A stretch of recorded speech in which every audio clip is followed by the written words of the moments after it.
पश्चिम बंगाल सरकार का शपथ ग्रहण कार्यक्रम शेड्यूल तय हो गया है।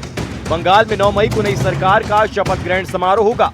बताया जा रहा है कि परेड ग्राउंड में कार्यक्रम होगा। इससे पहले 8 मई को दोपहर करीब 3 बजे के बाद बीजेपी विधायक दल की बैठक होगी, जिसमें नेता का चयन किया जाएगा।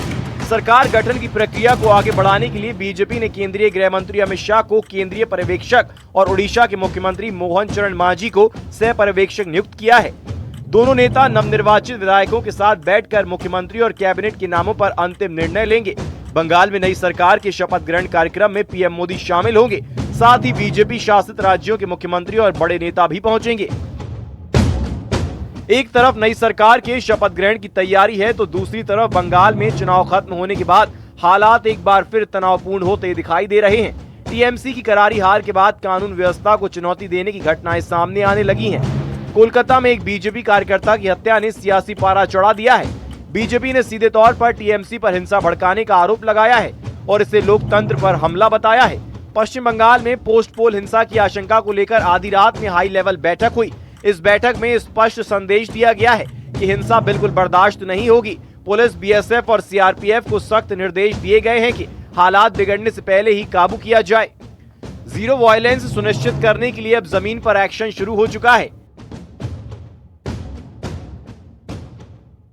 लिया जाएगा, एक्शन लिया जाएगा। अभी पहले जो जेसीबी का मतलब जो घटना हुई है उसको पहले कंटेन करेंगे। पुलिस का फॉलोअप एक्शन होगा। जो लोग पुलिस अफसर वहां थे और जिन्होंने एक्ट नहीं किया है, रिपोर्ट जनरेट होगा। जो कार्रवाई होगी है की जाएगी, बिल्कुल की जाएगी। Instructions are issued and they have to comply with that.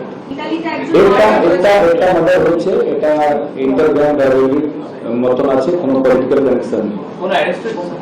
एक तरह अरेस्ट হয়েছে, ওখানে আরো নাম পাওয়া গেছে। হ্যাঁ, ডিটেল হয়েছে। दक्षिण 24 परगना में टीएमसी के दफ्तर पर पुलिस ने छापेमारी करके धारदार हथियार बरामद किए हैं।